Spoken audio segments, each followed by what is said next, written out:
नमस्कार दोस्तों, आज हम बात करेंगे देश दुनिया की 25 बड़ी खबरों के बारे में। उससे पहले आपसे अनुरोध है कि अगर आपने हमारे चैनल को अभी तक सब्सक्राइब नहीं किया है तो प्लीज चैनल को जरूर सब्सक्राइब करें और हाँ, वीडियो को अंत तक जरूर देखें और कमेंट में यह भी बताएं कि यह वीडियो आप किस शहर या राज्य से देख रहे हैं। तो चलिए नजर डालते हैं आज की तमाम बड़ी खबरों पर।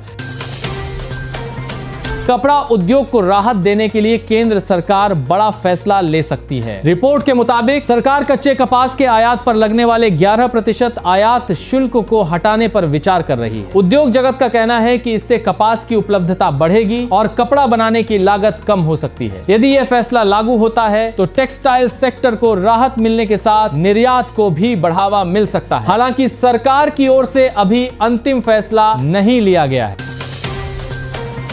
एसएससी जीडी भर्ती परीक्षा को लेकर बड़ा अपडेट सामने आया है। कर्मचारी चयन आयोग यानी एसएससी ने 28 मई 2026 को होने वाली जीडी कांस्टेबल परीक्षा की तारीख में बदलाव किया है। अब यह परीक्षा 28 मई की जगह 27 मई 2026 को आयोजित की जाएगी। आयोग के अनुसार बकरीद की छुट्टी की तारीख में बदलाव होने के कारण यह फैसला लिया गया है। उम्मीदवारों के लिए नए एडमिट कार्ड परीक्षा से 2 से 3 दिन पहले आधिकारिक वेबसाइट पर जारी किए जाएंगे।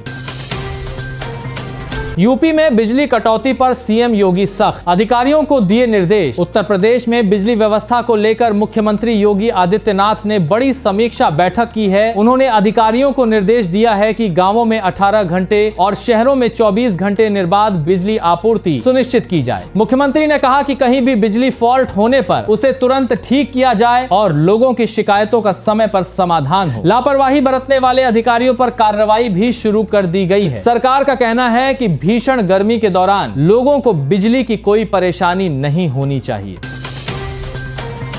सरकार ने ईंधन की माप में गड़बड़ी रोकने के लिए बड़ा कदम उठाया है। अब पेट्रोल और डीजल के साथ साथ सीएनजी, एलपीजी, एलएनजी और हाइड्रोजन डिस्पेंसर की भी सरकारी जांच अनिवार्य होगी। इसके लिए लीगल मेट्रोलॉजी नियमों में बदलाव किया गया है ताकि ग्राहकों को सही मात्रा में ईंधन मिल सके। नए नियमों के तहत इन मशीनों की समय समय पर जांच होगी और गड़बड़ी पाए जाने पर कार्रवाई भी की जा सकेगी। सरकार का कहना है कि इससे ईंधन भरवाने वाले करोड़ों उपभोक्ताओं को सीधा फायदा मिलेगा। बेंगलुरु में जल्द ही देश का दूसरा सबसे बड़ा क्रिकेट स्टेडियम बनने जा रहा है। कर्नाटक सरकार और कर्नाटक स्टेट क्रिकेट एसोसिएशन ने इसके निर्माण की शुरुआत कर दी है। यह स्टेडियम बेंगलुरु के सूर्यनगर इलाके में बनाया जाएगा और इसमें करीब 90,000 दर्शकों के बैठने की क्षमता होगी। स्टेडियम बनने के बाद बड़े अंतर्राष्ट्रीय मैचों और टूर्नामेंटों की मेजबानी करना और आसान हो जाएगा। फिलहाल अहमदाबाद का नरेंद्र मोदी स्टेडियम देश का सबसे बड़ा क्रिकेट स्टेडियम है। अफ्रीका के कुछ देशों में इबोला वायरस के बढ़ते मामलों को देखते हुए भारत भी सतर्क हो गया है। दुनिया के कई देशों में फिर से इबोला वायरस के मामले सामने आने के बाद विश्व स्वास्थ्य संगठन यानी WHO ने चिंता जताई है। भारत सरकार ने भी एहतियात के तौर पर अफ्रीकी देशों की यात्रा करने वाले लोगों के लिए एडवाइजरी जारी की है। स्वास्थ्य अधिकारियों को एयरपोर्ट और बंदरगाहों पर निगरानी बढ़ाने के निर्देश दिए गए हैं। सरकार ने लोगों से अपील की है कि प्रभावित देशों की यात्रा के दौरान सावधानी बरतें और किसी भी तरह के लक्षण दिखाई देने पर तुरंत डॉक्टर से संपर्क करें। चार धाम यात्रा 2026 को लेकर बड़ी खबर सामने आई है। यात्रा शुरू होने के कुछ ही हफ्तों में 20 लाख से ज्यादा श्रद्धालु केदारनाथ, बद्रीनाथ, गंगोत्री और यमुनोत्री धाम के दर्शन कर चुके हैं। उत्तराखंड सरकार के अनुसार इस बार श्रद्धालुओं की संख्या पिछले वर्षों के मुकाबले तेजी से बढ़ रही है। प्रशासन ने बढ़ती भीड़ को देखते हुए सुरक्षा, स्वास्थ्य और यातायात व्यवस्थाओं को और मजबूत किया है। चार धाम यात्रा को लेकर देश भर के श्रद्धालुओं में भारी उत्साह देखने को मिल रहा है। पेट्रोल और डीजल के दाम बढ़ने के बाद सियासत भी तेज हो गई है। आम आदमी पार्टी के राष्ट्रीय संयोजक अरविंद केजरीवाल ने केंद्र सरकार पर निशाना साधा है। केजरीवाल ने कहा कि ईंधन की कीमतें बढ़ने का असर सिर्फ वाहन चालकों पर नहीं बल्कि रोजमर्रा की कई चीजों की कीमतों पर भी पड़ता है। उन्होंने इसे आम लोगों पर अतिरिक्त बोझ बताते हुए कहा कि महंगाई पहले से ही लोगों की जेब पर असर डाल रही है। हालांकि केंद्र सरकार की ओर से इस बयान पर कोई आधिकारिक प्रतिक्रिया नहीं आई है।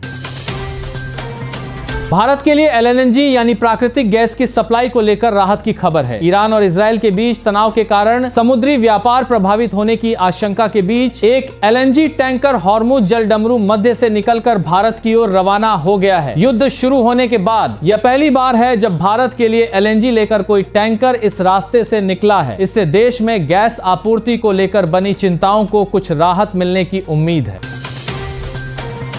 उत्तर प्रदेश के सरकारी स्कूल अब हाईटेक बनने जा रहे हैं। राज्य सरकार ने करीब 600 स्कूलों में AI और रोबोटिक्स आधारित ड्रीम लैब स्थापित करने की योजना बनाई है। इन लैब्स में छात्र आर्टिफिशियल इंटेलिजेंस, रोबोटिक्स, कोडिंग और नई तकनीकों की प्रैक्टिकल जानकारी हासिल कर सकेंगे। सरकार का कहना है कि इस पहल का उद्देश्य ग्रामीण और शहरी क्षेत्रों के विद्यार्थियों को आधुनिक तकनीकी शिक्षा से जोड़ना और भविष्य की नौकरियों के लिए तैयार करना है।